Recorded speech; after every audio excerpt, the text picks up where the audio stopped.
Hello friends, চলে এসেছি আবার একটা নতুন ভিডিও নিয়ে। সুইজারল্যান্ড ভ্রমণের ভিডিও নিয়ে আবারও চলে এসেছি তোমাদের সামনে এক নতুন পর্বে। তো আমরা এখন রয়েছি গ্লেশিয়ার কেভে, যেটা 150 মিটার দীর্ঘ বরফের টানেল, যা পৃষ্ঠের 10 মিটার নিচে অবস্থান করে। এই গ্লেশিয়ার কেভটি 5000 বছর পুরানো বলে অনুমান করা হয় এবং এর দেওয়াল এবং ছাদ সবই বরফ দিয়ে গঠিত। গুহার অভ্যন্তরের তাপমাত্রা 1.5 ডিগ্রি সেন্টিগ্রেডের কাছাকাছি থাকে, যা একটি ঠান্ডা এবং কুয়াশাচ্ছন্ন পরিবেশ তৈরি করে। আমরা এই গ্লেশিয়ার কেভের মধ্যে 150 মিটার পথ হেঁটেছি। তো দেখতে পাচ্ছ আমরা গ্লেশিয়ার কেভের ভিতরে যাচ্ছি। এই হলো কেভ, পুরো বরফ।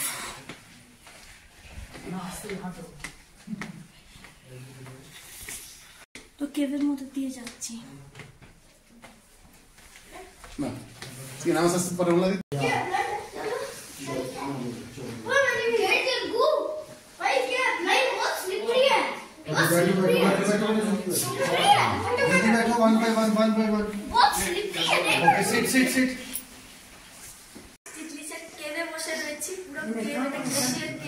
সিংহাসন আর সিংহাসন, এটা রানীর মতো বলতেছে, ভীষণ সুন্দর লাগছে। তো চলো তাড়াতাড়ি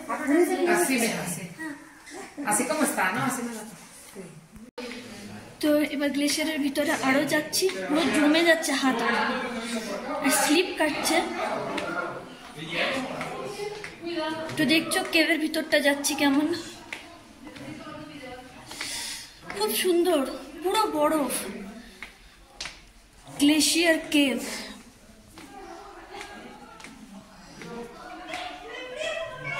দারুণ দারুণ।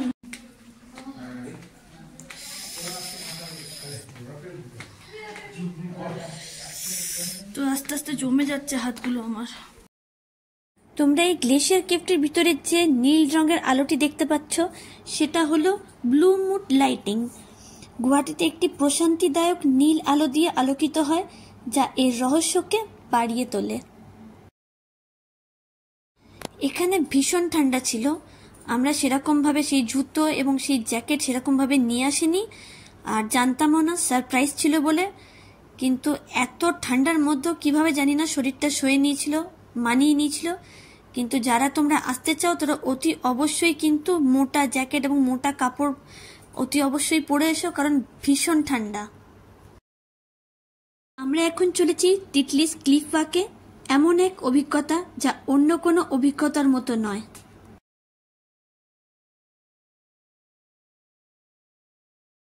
আমার জমে গেছে, একদম জমে বরফ হয়ে গেছে। কি সুন্দর টানেলের মতো রয়েছে, টানেলের মধ্যে দিয়ে যাচ্ছি। টিটলিস ক্লিফ ওয়াক হলো সুইস আল্পস পর্বতমালার টিটলিস পর্বতের চূড়া বরাবর একটি পথচারী সেতু। সমুদ্রপৃষ্ঠ থেকে প্রায় 3000 মিটার অর্থাৎ 9800 ফুট উচ্চতায় নির্মিত। এটি ইউরোপের সর্বোচ্চ উচ্চতার ঝুলন্ত সেতু বলে মনে করা হয়। তো আমরা এখন এগিয়ে চলেছি টিটলিস ক্লিফ ওয়াকের দিকে।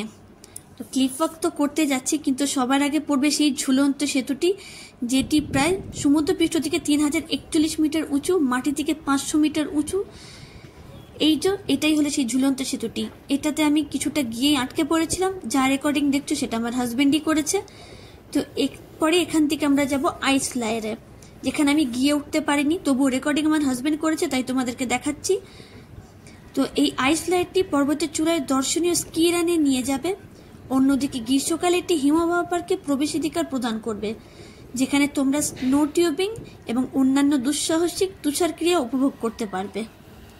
তো ভীষণ সুন্দর লাগছে এখান থেকে। আমার দেখেই তো একদম অবস্থা খারাপ হয়ে গেছিল। আমি জাস্ট এই সেতুটার মধ্যে যখন উঠেছি, ওই পাশ দিয়ে কিছু লোক আসছিল, আর সেতুটা এত নড়ছিল যে আমার তাতেই ভয় লেগে গেছিল। তার জন্য আমি আর এগোতে পারিনি। তো বিশাল মিস করে গেলাম লাইফে। হাইটে ফোবিয়া যাদের আছে তাদের জন্য তো খুবই খারাপ ব্যাপার। তো এটি হলো আইস ফ্লায়ার, আর বাদ চেয়ার লিফটও বলে। এই সামনের দিকে কাঁচও রয়েছে, কাঁচও দিয়ে দিতে পারে অনেকে, আবার ডালাটা একটা রডের মতো রয়েছে, সেটাও দিয়ে দিতে পারে যাতে না পড়ে। তো এটাই পুরো বরফের একদম উপর থেকে নিচ অব্দি গিয়ে বরফটা দেখিয়ে ভ্রমণ করেই নিয়ে আসবে। ব্যাড লাক, আমি তো যেতে পারিনি। তো চলো দেখো, ভীষণ সুন্দর জায়গা, ভীষণ সুন্দর, সব কিছুই সুন্দর, কিন্তু এটা আমি মিস করে গেলাম। যাই হোক, তোমরা দেখতে থাকো ভিডিওটি।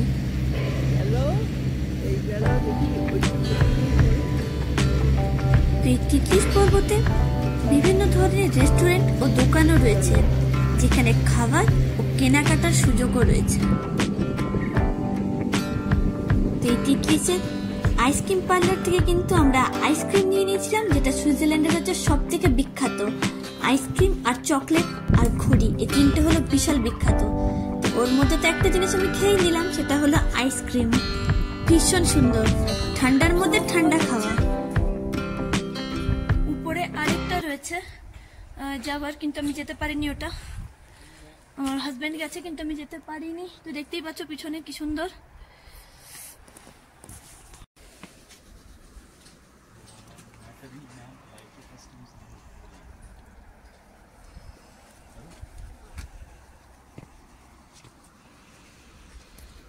তো ফ্রেন্ডস, এখন নিচের দিকে নেমে যাচ্ছি। আর উপরে একটা ব্রিজ ছিল, তো ওই ব্রিজটার মধ্যে থেকে, ওটা যেটা কি বলে ক্লিফ ওয়াক, ওই ব্রিজটার মধ্যে থেকে হাঁটাতে ছিল, কিন্তু ওর মধ্যে হাঁটতে পারিনি। আমি আগেই ওখান থেকে চলে এসেছি, কারণ তার উপরে তার ওখানে কি আছে, আইস ফ্লায়ার রয়েছে। তো ওটা ওই আইসের মধ্যে দিয়ে যাবে না কি করবে জানি না, আমি যাইনি, তাই আমি জানি না, ওখানে আর কথা বলতে পারবো না। তো আমার হাজবেন্ড গেছিল, গেছে গিয়ে দেখেছে, কিন্তু বুঝতে পারেনি, যেহেতু পুরো খোলা অবস্থায় ছিল ওটা। আর আমার এমনিতেই হাইটে ভয় রয়েছে, এটা যেহেতু পুরো দেখতেই পাচ্ছ গ্লাসটা সব লাগানো রয়েছে, তার জন্য কিন্তু আমি ভয়টা কম, একটু হলেও কম পাচ্ছি। কিন্তু যদি খোলা থাকে তো সেখানে আমি পারবো না। এটা যদি এখন এতটা হতো আর যদি খোলা হতো তো সেটা আমি পারতাম না। তো চলো দেখতে থাকো ভিডিওটা। সুইজারল্যান্ড কেমন লাগলো জানিও কমেন্ট সেকশনে। এখন নিচের দিকে নামছি, দেখতে পাচ্ছ আমার হাত এখন পর্যন্ত কাঁপছে ঠান্ডায় আর ভয়।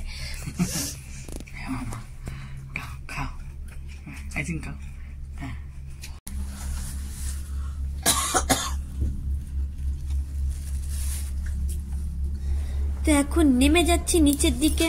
মনটা তো খারাপ লাগছে, ওঠার সময় যে উৎসাহটা ছিল, যে ভয়টা লাগছিল যে উপরে গিয়ে কি হবে, ঠিক মতো নিচে ফিরতে পারবো কিনা। এখন আবার যখন চলে যাচ্ছি তখন কিন্তু ভীষণ মনটা খারাপ লাগছে, মনে হচ্ছে এখানেই থেকে যাই, যাতে বাড়ি আর ফেরত না যাই। কিন্তু বাড়ি তো ফিরতে হবে, তাই না?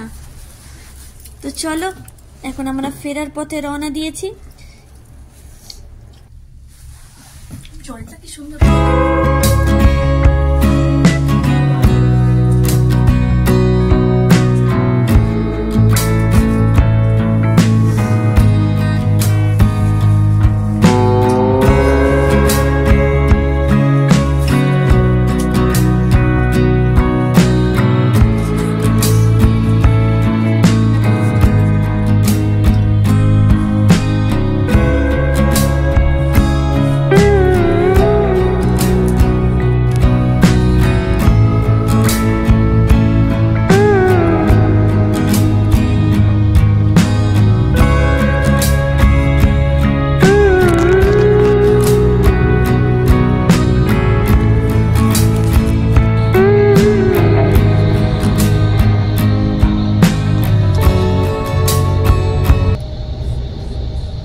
ফাইনালি আমরা বাসে বসে পড়েছি।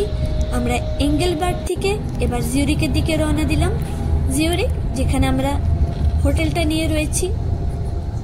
আজকে রাতে থাকবো, কালকে সকালটা থেকে ঠিক আমরা 11টার দিকে হোটেলটা ছেড়ে দেব। তো এই প্রাকৃতিক সুন্দর সুন্দর দৃশ্যগুলো দেখতে দেখতে এখন জিউরিকের পথে রওনা দিয়েছি। কেমন লাগলো ভিডিওটা অতি অবশ্যই কিন্তু কমেন্ট সেকশনে জানিও। লাইক করো, শেয়ার করো, সাবস্ক্রাইব করো। আর এরকম সুন্দর সুন্দর ভিডিও দেখার জন্য অতি অবশ্যই কিন্তু আমার চ্যানেলটাকে সাবস্ক্রাইব করে দিও। তো চলো দেখতে থাকো, আবার দেখা হবে নতুন কোনো অন্য পর্বের সাথে। ততক্ষণের জন্য কি বলবো, বাই বাই এখনো বলবো না, আরেকটু কিছুটা আছে, ভিডিওটা দেখতে থাকো। ভূমধ্যসাগরীয় পরিবেশ, অস্পৃশ্য ভূদৃশ্য, সুইস পর্বতমালা এবং আল্পসের চূড়া, প্রতিটি ভ্রমণকারীর জন্য চিত্তাকর্ষক। প্রতিটি ক্যান্টনের নিজস্ব বিশেষ বৈশিষ্ট্য রয়েছে। সবুজ প্রকৃতি এবং নীল আকাশের আকর্ষণীয় বৈপরীত্য এই দেশের জন্য একটি বিশাল বৈশিষ্ট্য। খুব কম সময়ের মধ্যে বিশ্বের এরকম এক আকাঙ্ক্ষিত দেশ যা সুইজারল্যান্ড, যেখানে আসার জন্য বহু পর্যটকেরা হয়তো বছরের পর বছর অপেক্ষা করে থাকে। কেউ হয়তো আসতে পারে, কেউ হয়তো আবার কখনো এসে উঠতে পারেনি। তো আমরা এসেছি, সেটা আমাদের ভাগ্য।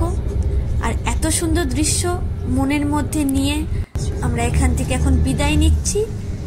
জিউরিখের পথে যাচ্ছি। এত কম সময়ের মধ্যে এই দুটো দেশ আমরা যেমন প্যারিস আর সুইজারল্যান্ডটা কভার করতে পেরেছি, সেটা অতুলনীয়। এটার জন্য আমি আমার হাজব্যান্ডকে থ্যাঙ্কস বলবো, যে এত সুন্দর প্ল্যানটাও বানিয়েছিল, তার জন্যই আমাদের দেখাটা হলো আর আমাদের যাত্রাটা সফল হলো।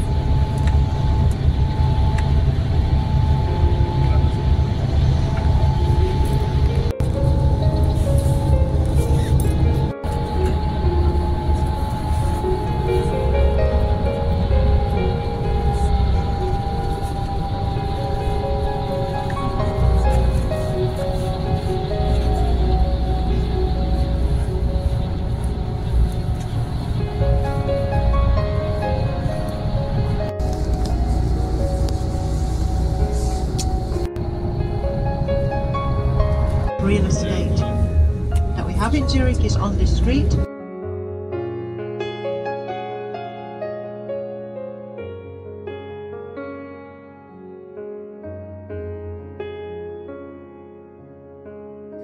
তো জিউরিখ শহরে আমরা প্রবেশ করে গেছি। আমাদের বাসটা শহরে ঢুকে পড়েছে এবং ধীর গতিতে আস্তে আস্তে বাস নিজের গন্তব্যস্থলে এগিয়ে চলেছে।